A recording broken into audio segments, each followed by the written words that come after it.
Welcome back to Unsealing You, the podcast where we explore what holds us back and how to rise, reclaim, and rebuild from the inside out. As a teacher at heart, I see each season like a curriculum. Season 1 was about internal barriers, the stories, fears, and patterns we carry within. Season 2, we turned outward. We've been exploring the external barriers, the systems, relationships, and circumstances that challenge our voice, our worth, and our path.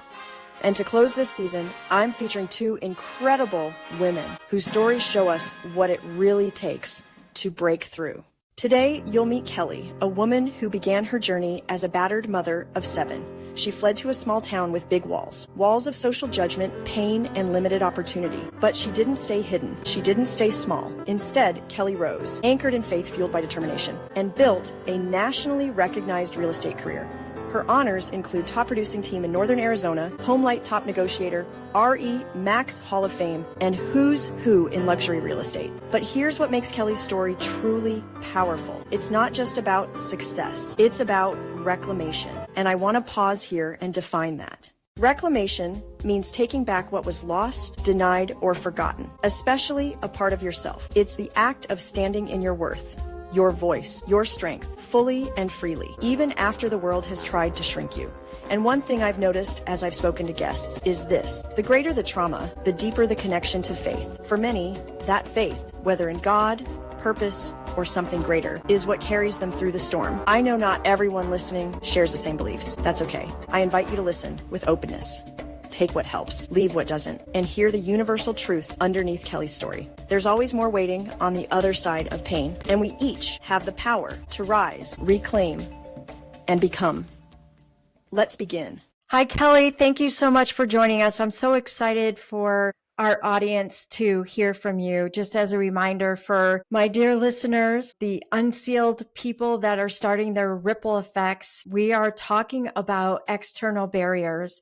And so today we're going to hear from Kelly. Kelly is going to be talking about a lot of external barriers that she just was able to drive right through. And so we're going to start right in the middle of the story where Kelly just got recently divorced. She has 7 children, and she is now in a small town with big walls that want to stop her, and she would not be stopped. So Kelly, if you could take us through your first days, what did it feel like to realize the local realtor network wasn't going to let you in? Yeah, well, this little town, to give a little bit of background, this county was the poorest county in the entire state of Oklahoma at that time. And these are things that I really wasn't really cognizant of. I kind of found out later, but that's a pretty big barrier. And then there was only one broker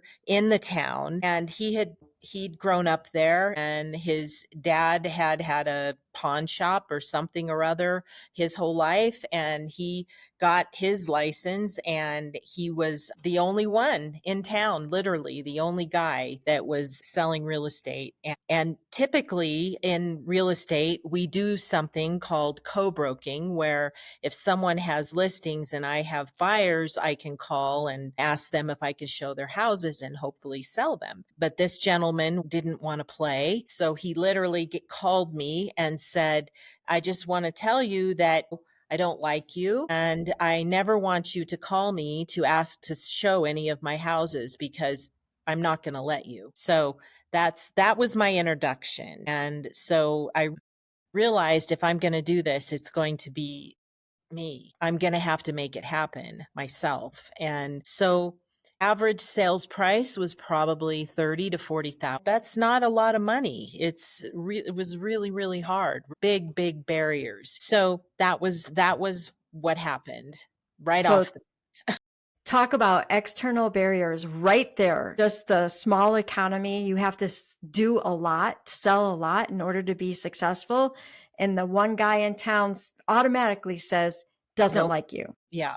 I rented this house that had been fixed up. That's the good part. It had been fixed up, but it was one of those old-timey houses that originally was a store with the house in the back and the gas station in the front. That was my house. And it was 4 miles out of town and right on the highway. So the highway was good because it was easy access, but 4 miles out of town. And so I ended up getting not just my real estate license, but my mortgage originator license as well. And in this town, one of the things they did not have is, at that time, this was 1998, so long time ago, barely had internet, barely had cell phones. I mean, the cell phone I had was the size of a brick. Yeah, that was my first cell phone. So I got my loan originator license and I got connected with secondary market lenders because this town didn't have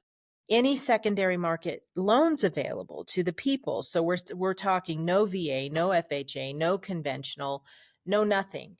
If you wanted to buy a house, you went to the bank, you put 10% down, you got an adjustable interest rate around 10%, and it was good for 10 years. And that was the only loan that was available. That was it. So a lot of people weren't buying houses. A lot of people were just stuck in their life. So I started advertising because I had access to the subprime. At that time, the subprime was a big deal too. I wasn't one of those people that was irresponsible with it, though. I was very responsible. But I started advertising, no down payment, loans available. And my goodness, it was like the floodgates open, literally. It was amazing. People would come from near and far, all over the place, to get approved on a loan to buy a house with only maybe 5% down or 3% down, and in some cases, no percent down. And and that's what exploded my business. Since that mean guy wouldn't work with me, I was forced to do everything. So I would get 3% on the buy side, 3% on the sell side, and 3% on the loan. So I would get 9% on every transaction. So I guess the moral of that story is there's always a flip side to something terrible, what looks like a really terrible situation. There's always another side. So and I was up against a wall. I mean, you can imagine, I was Mother Hubbard. I'm a 35-year-old woman with 7 children, no money, living in a gas station. Pretty negative, pretty bad. I mean, I remember sitting in the back room of this house at a desk that I had fashioned to be my desk, looking out at the endless acres of cattle and real estate and just crying and thinking, how am I ever going to make it? How am I no child support. I mean, the only thing I had was whatever anyone nice would give me. And we found out through the process that we have our CDIB cards, which is Native American blood. So we got food from Indian commodities. We had IHS, which is Indian Health Services. We had some of these things, but it was pretty awful. I really love the fact that, while it was still awful, while you were looking out on all those fields, seeing the cows, and you're wondering, how am I going to make it? You found a way. And it was likely because you had those external barriers that caused you to find a way. In you finding a way, you gave other people hope. Right. Yep. And I did. I mean, it was, I look back on it now. Sometimes you don't really see the full picture of the journey until you look back on it. So when I look back, I see how serendipitous everything was and how God really was ordering my steps. Yes, I ended up in a town that was the poorest in the county, but there was a purpose in where I was living. There was a purpose in the guy not wanting to work with me. Just all these amazing things that ended up working out for my benefit. Yeah. Usually someone would say, oh, I can't do it. It's impossible. I'm sunk. I may as well just go move in with my parents or go. I didn't have those choices. I mean, you can imagine I have 7 kids. There's no one that would even look at me, let alone help me. People were afraid of it. So when you're looking out at the cows and you're wondering, how am I going to do this? There had to be some kind of internal voice that helped you believe. Can you tell me a little bit? I had my faith already, and Yeah. I had already experienced amazing things happen, where God had helped me in the past. Because I went through I was in a very abusive marriage for 17 years, and I had experienced amazing miracles. And that's a whole nother story along that journey, right? So I already knew that I just had, I think I just clicked into this place where you either have to believe that what God said is true or not.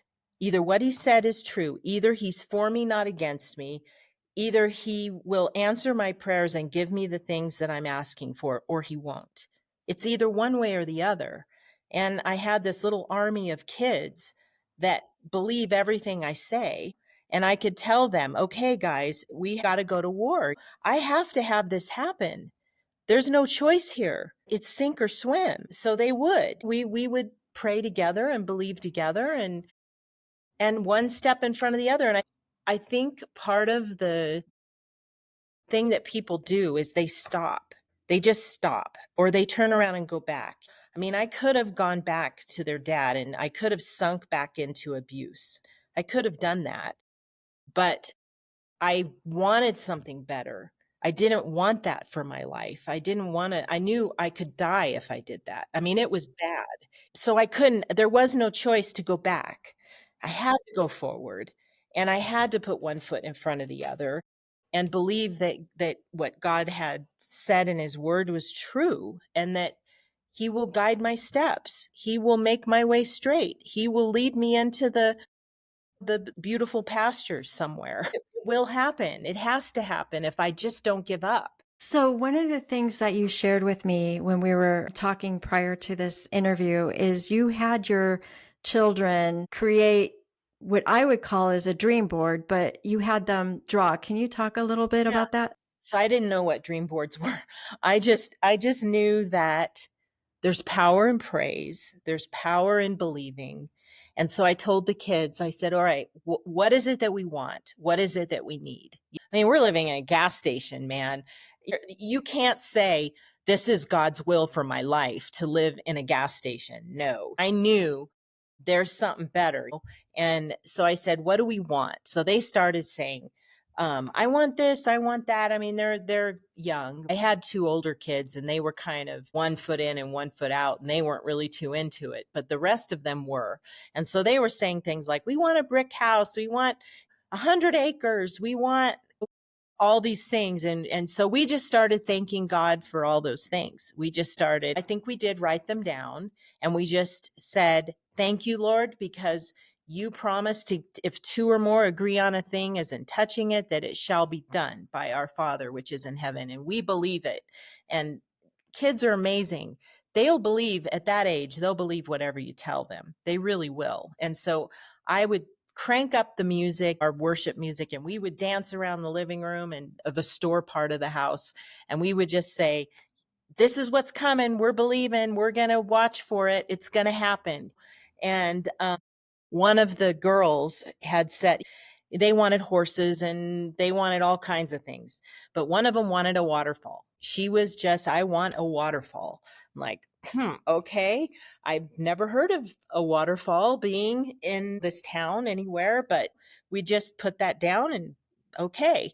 So on one of the listing appointments I went on, my one friend that was helping me learning with experience, he helped me get my license, helped me learn how the business works, got me educated with loans and all that kind of stuff. Anyway, he was there and he went with us. We go on this listing appointment, and this house is beautiful. I mean, it's on a lot of acres. It's a brick house, and we're sitting there talking to him about this house, and my friend was thinking this would be a nice commission. If she sells this, this is a great commission. I'm looking at it, and I'm in my mind, I'm thinking of all the check boxes of everything the kids had wanted. And I'm thinking, wow, this is so far beyond anything I could dream of, though. But you have to remember, this whole time that I've been working, I've just been putting the money aside. I mean, I didn't have anything to spend money on, so I was just saving everything. So my friend says to him, to this gentleman, he says, so if the right person came along, would you be interested in financing this property? The man said, yeah, I would do that with the right person. If they had 20% to put down, I would do that. He already knows how hard it is to get financed in this town. And so my friend says to him, well, I think I have a buyer for you. And the man's like, what? He says, yeah, she wants to buy your house. Yeah. And so this place, I mean, it was amazing. It was 300 acres. Okay. Wow. 3,000 square foot brick home. It was built at that time. Remember, this is not 2000, something like that. And so I'd been working in that store for almost going on 4 years, you know. So he says he would do that. And so if you can even believe this, we go out to the back of the house, and right behind the house, there's a waterfall. It's a waterfall. Yeah. It's like, how does that happen? You know, I mean, it was like everything we had prayed for, everything. And it was like a little utopia there for me to have, you know, to have my kids there, raise them there. We were there for 10 years, raise my kids there and work. And, you know, it was amazing. Yeah. What did your daughter say? Who wanted the waterfall? What did she say when she saw it? She told me, Mom, don't you remember? Don't you remember that when we were in that gas station, that was the one thing I wanted?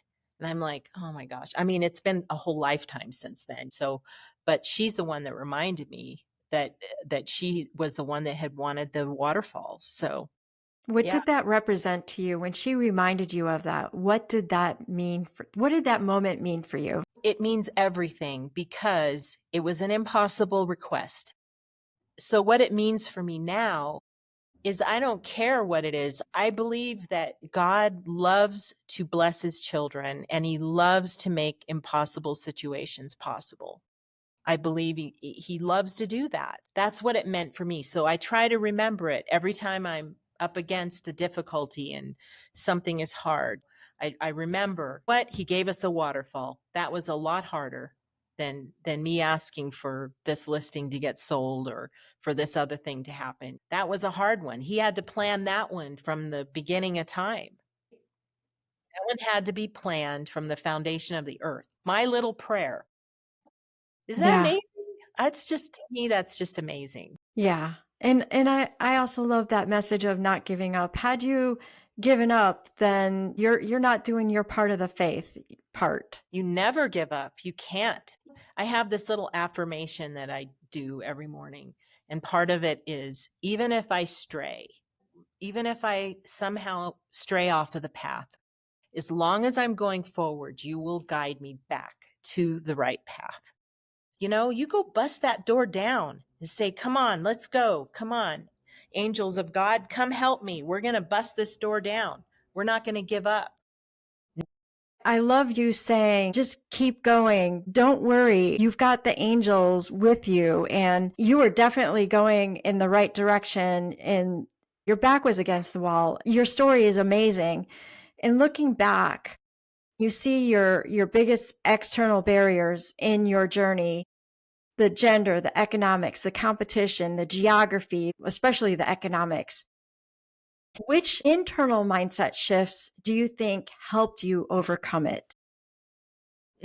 Well, I didn't grow up like that. I grew up, you know, in Rancho Santa Fe, California, Del Mar. We had a beach house in Del Mar. So it's not like I was really poor and I was trying to make my way. I knew what it was like to have great things and to live in a great place. And so for me, it was, this is not working. I mean, for a year of the time before I started the real estate thing, I took care of a 90 something year old woman who had dementia. She lived in our house. I took care of her 7 days a week, 24 hours a day. And I didn't like that either. I think the biggest shift was I can't do this. I'm not going to tolerate this. No, I'm going to do whatever it takes to get out of this, to dig myself out of this hole. Like an energy shift, like inside your being, you're like centered, like this is not my spot. This No, other place no. is my spot. And for me, because I've been through other challenges, amazing challenges that are so obviously God intervened. I mean, there's no way that anyone could say God did not intervene, amazing things. So I had experienced those things in the past. So when I get into that place, that mindset of it's sink or swim, I got to do or die. I have this place I go in my mind. It's like almost like a faith box where nothing's allowed in. No doubt, no negativity. You're not allowed to say anything to me that's negative. No. I go there and it's like I have to win. I'm going to win. And that's where I go, and it's like putting on my armor, putting on my gear. It's like I'm a Navy SEAL or something. I'm putting all that on and it's like, okay, it's time. Come on, God, it's time for us to do this. I'm going to do it and I'm going to succeed. There is no choice here. And it's always worked. If someone's facing barriers, they're listening to you now, and they're hearing you, they're hearing your story. What is the first belief or mindset you encourage that person to take on or adopt? Well, you need to it's Jesus time, everybody. Find somebody that knows Jesus and get your heart right. That's number one. Get your heart right. Get yourself forgiven. Get a clean slate. Then get one of those promise books. There's those, you can get them online. It's a promise book. You can look up when I have this going on, what Bible verses, or that's, you can get it online, what Bible verses. And you have to believe what God says in his word is true. It's true. And it's for you. It's not for somebody else. It's for you. So if he says, when two people agree on a thing as touching it, it shall be done by my Father, which is in heaven. You believe it. You have to just believe it. And you have to remember your biggest enemy is your own mouth, because the Bible also says that you'll have whatsoever you say. So, I preach to my kids about this all the time. When they start complaining, I said, is that what you want? What you're saying right now, is that what you want? No, I don't want that. Then quit saying it. Quit saying you have this or you have this sickness or this whatever. Change your mindset and start saying whatever it is you're believing for. It's more real now than it will be when you have it. The Words house are that I power. got, the house that I ended up getting was more real when we were envisioning it and we were seeing it in our living room. It was more real there than it was when God gave it to us. So you get those verses, you put them up in your house or on somewhere so you can see them, memorize them, whatever, and you believe it. You just believe it. And then you don't give up, even if it takes 4 years, even if it takes however long it takes. And we're not talking like, God, I want to own a mansion in wherever. This is, start with the little stuff. Start with, if you're in a tough spot, if you're a single mom, if you're in an abusive situation, whatever it is, start with the little stuff. We need food. What if it's just as simple as that? I need turkey dinner for Thanksgiving. Start with new shoes. Start with little things, and then it gets to where it's pretty fun. It's That's pretty, great. yeah. Well, I want to thank you for being on the Unsealing You. And we're about to go into the insider group questions where we answer some really good questions for the folks that are in the Unsealed group and also the Spark group. But before we go there, if someone wants to get a hold of you, maybe they want to get into real estate, how should they find you? Just all they have to do, that my name, I'm sure, will be on something. Yes. Just Google me. Okay. So are you ready for the insider questions? Okay. So the first one is, what's one moment where you almost gave up and what specifically pulled you back in? Okay, so when I was taking care of that old lady, that was pretty depressing. And I had a friend, different friend, that was trying to see if I could maybe get in a house and take care of 3 or 4 other old ladies. And I was considering that. It was something, it really didn't feel right. But You'll do whatever it takes. Real estate seemed pretty impossible at that time. I chose to go the real estate route instead of taking care of sweet old ladies with dementia. I decided to take a chance. And I didn't even know what my dreams were. So it's not like I had this big old dream to become a, amazing realtor. I didn't have that dream. At that point, it was just, what can I do to survive? What can I do to support my children? So I guess that would be because situation, to give up was death. There was no giving up wasn't even a choice. It wasn't even an option. Yeah. So, how did you manage fear, especially the kind that comes at 2 a.m. when everything feels impossible? Any rituals, mantras, habits that grounded you? Well, like I said before, controlling your thoughts and your mind. Don't let it escape your mouth. Don't let yourself start confessing that stuff. And you need to have, I do it to this day.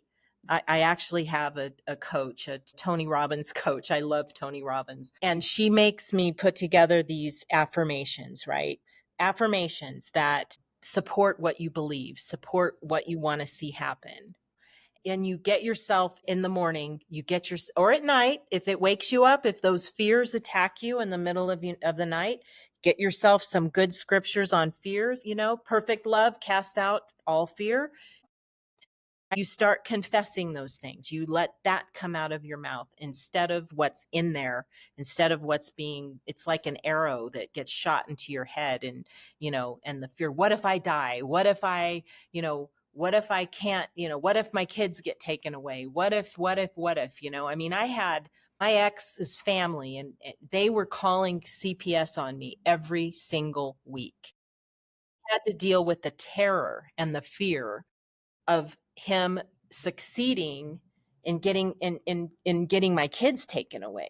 I mean, that was a real constant fear of, what if he succeeds? What if he's able to prove that I'm an unfit mother? I had to battle a lot of fears on a lot of different fronts. And you have to have those affirmations, those things that you believe and that, you want to see happen, and only let your mind focus on that, and only let what comes out of your mouth support that.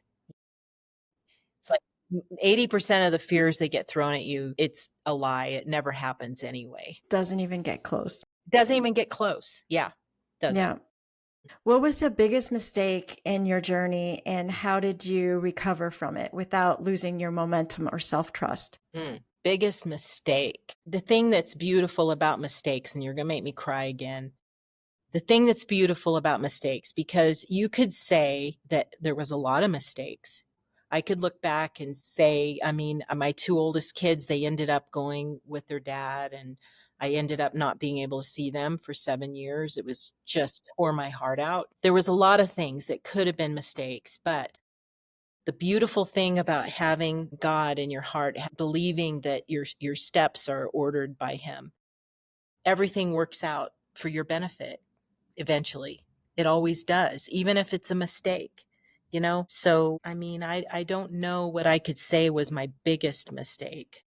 There was a lot of mistakes, but they all worked out. They all seemed to have a way of working for my benefit. Did your view of money and success change throughout this whole process? And if so, would you define success differently today? It never has. I mean, because I had it when I was young. I mean, I had the idyllic childhood, amazing childhood with horses and everything I could have wanted. And so then when I lived at the ranch that we got with the waterfall, it was kind of the same. I mean, we had struggles. It was hard to make a living still, but we had everything we needed always, and it's still the same now. So I don't think, having joy in your life, and if God is so generous to give you someone in your life that you love and that you get along with and that believes like you, and have that joy of companionship, that's better than money. That's better than new clothes. That's better than anything. Having your faith and knowing you have this thing in your back pocket that, if doesn't matter, come what may, I can always go to war. I've got God. I can believe for whatever it is I need. That is huge wealth. Right That's there. huge wealth. So just having that contentment and that faith to know that no matter what happens, That's great. so that's wealth. To me, that's wealth. What advice would you give to someone trying to break a hostile or exclusive professional network, especially if they don't have connections or support? So it depends on what you want to do. I know from my perspective, if someone was to come to me in my profession, right, and they were to say, I don't have the tools, I don't have the money, but I will work. I will do whatever it takes to succeed. You tell me what to do and I'm going to do it. I'm going to shadow you. I'm going to do, you tell me to make 100 calls a day and give me the scripts. I'm going to do it. You know, I would sponsor someone like that. Mm, 100%.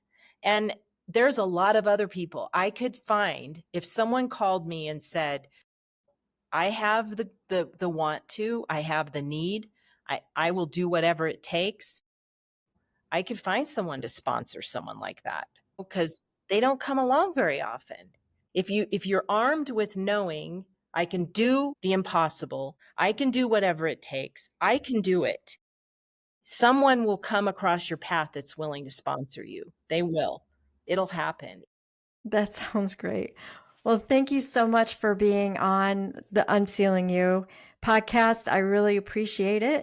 Thank you for having me. It was really fun. I don't get to tell my story very often, and it reminds me of who I am and what I love. And so be encouraged, everybody. You can do it. Be happy. The Bible says that the joy of the Lord is my strength. So be full of joy. Thank you, Natalie. Bye-bye. Bye. Kelly's story is a testament to what's possible when you choose to rise. No matter how far you've fallen, how tight the barriers, or how loud the doubt. She reminded us of something vital. Reclamation isn't about getting it all perfect. It's about showing up, even when it's hard, and choosing the next brave thing. That might be asking for help. It might be trusting your faith. It might be starting over with nothing but your kids, your values, and your vision. Her journey challenges all of us to ask, what part of myself am I ready to reclaim? And that question is exactly what we'll continue to explore. In our next episode, we'll meet another phenomenal woman who overcame external resistance to rewrite how we see ourselves through toys. And she did it without compromising who she is. But here's something new I'm thrilled to share with you. I'm launching the Unsealing You Membership Academy, a community space designed to help you go beyond inspiration and into transformation. Inside, you'll get exclusive trainings and mindset tools, guided reflections and challenges, live sessions, and interviews to deepen your clarity and confidence, and a powerful, heart-forward network of women walking the same growth path. It's built for women who are ready, not just to dream, but to act, to get unstuck, to speak up, to lead from alignment, not exhaustion. Why does it matter? Because you deserve more than quick motivation. You deserve real tools, real connection, and real momentum. If Kelly's story lit something in you, follow that feeling. Let it carry you forward. You'll find everything you need at theunsealingzone.com. Thank you for listening. Thank you for being on this journey with me. And remember, you're not behind, you're becoming. The ripples started. Keep going.